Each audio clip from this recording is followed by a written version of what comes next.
Hello my precious little eggies. Today I want to talk about this fun little bag of filters for the new Polaroid Now Plus. These filters are awesome, they're fun to experiment with, and they can drastically change what your photos look like. But if you're new to this whole film thing, you might be saying to yourself, filter? What the hell is even that? Maybe you're even saying to yourself, gee, I wish some handsome YouTube entity would make some video comparing the same scene using all the different filters so I can see what they do in real time. Well boy golly, have I got the video for you. Let's talk about the color photos first.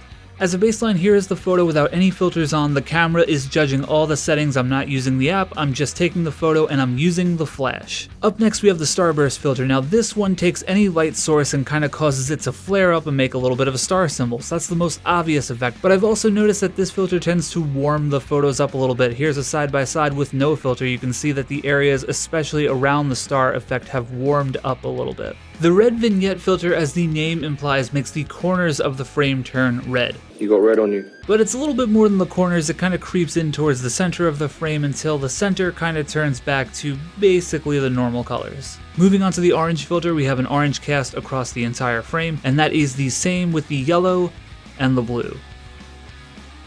And if you're wondering, this is what the lens cap looks like. Yes, I did waste a frame for that joke. The colored filters are extremely pronounced in the color photos, but they can do some really interesting things for the black and white photos, so make sure you stick around, because I'm going to talk about that in like a minute. So, you know, just YouTuber things, smash that subscribe button. Moving on, I took the next set of photos outdoors with no flash. To start things off, the baseline with no filter whatsoever. Up next we have the star filter. Now keep in mind the sun was actually behind me at this moment, so there wasn't exactly direct sources of light, so you're not going to see the crazy stars everywhere, but still this one does get a little bit warmer and you see some kind of flaring going on throughout the frame. Just a quick aside about the star filter while we're talking about it. The star filter is going to perform the best when you have prominent light sources in the frame. I specifically decided to shoot this towards the wall and the mirror. This wall didn't have matte black paint, it was kind of reflective, so I knew some of the light would reflect back at me and it created this awesome star on the side of the frame. So when you're using it, think about stuff like that. How can you get more light sources in the frame? Up next is the red vignette. We have a very prominent ring of red around the photo which goes in towards the center, which gets closer to the original color. It looks almost a little bit pinkish in this light though. The orange filter tints everything a beautiful shade of vitamin C orange, and the yellow tints everything a lip puckering shade of lemony yellow. Pee. It's like pee. It's like dehydrated pee. Can you tell I don't script these videos?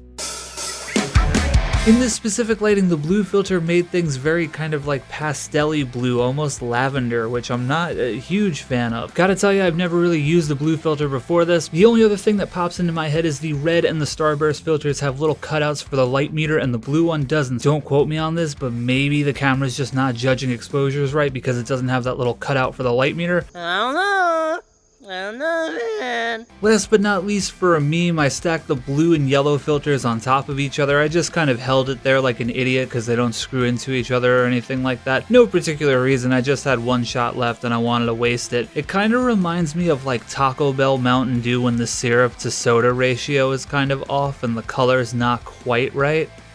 Yeah.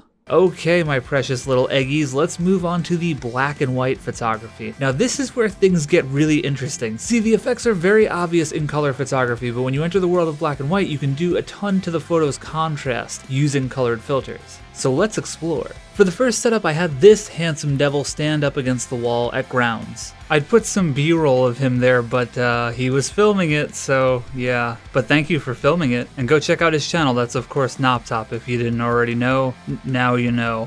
And also a big shout out to Grounds for letting us film in the donut shop. I took all of these photos straight on camera, no app, and I was using the flash. For our baseline, here is the first photo with no filter. Up next we have the red vignette, which as you can see really darkens out the edges of the frame. Just so we can really see the difference, let's compare this to the photo I shot without the filter. The orange filter seems to add a little bit more contrast, but the yellow filter really brings out a ton of contrast. It also seems to really darken everything down. I definitely prefer the look of the orange over the yellow. And last but not least, the blue filter. Now this one seemed to flatten out the contrast a little bit, but it brought everything up and made everything a bit more visible. So kind of an interesting application, and I think it worked really well here. Completely unrelated because I absolutely didn't forget to use the star filter in the previous setup. Come on, who would do that? Here's a comparison with no filter and the star filter. I particularly like how this star filter came out. And last but not least, I took this set outdoors without the flash. For our baseline, here is the scene without a filter. Up next we have the red vignette filter, which is really darkening out the ring around the frame. I kind of wish that this was just a full-on red filter, because for black and white, having that really dark contrasty sky would be so cool. And you can really see the difference the red vignette is making if we put it next to the original image without the filter. Up next we have the orange filter, which increases contrast. Now if we look side by side with the original no filter image, you can really see the difference. Then we have the yellow filter, which pushes the contrast just a little bit more, at least to my eye. If we go side by side and look at the yield sign, you can really see that the contrast is just a little bit punchier in the yellow one versus the orange. And last but not least, the blue filter outdoors again reacted very similarly to the color ones, not beautifully. I've definitely been having a lot of fun with the Polaroid Now Plus so far, and these filters are probably my favorite part about it. I haven't jumped too deep into the phone connectivity stuff yet, but you can expect videos on that in the future. So make sure you smash that subscribe button and share this video with all your Polaroid friends so that you can, I don't know, pass some cool information around. And most importantly, go out there and make some cool stuff with these filters. Make sure you join the Discord to share your work, or tag me on Instagram. Alright, I'll see you in the next one. Bye. Like and subscribe.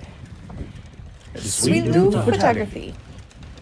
Dumb man.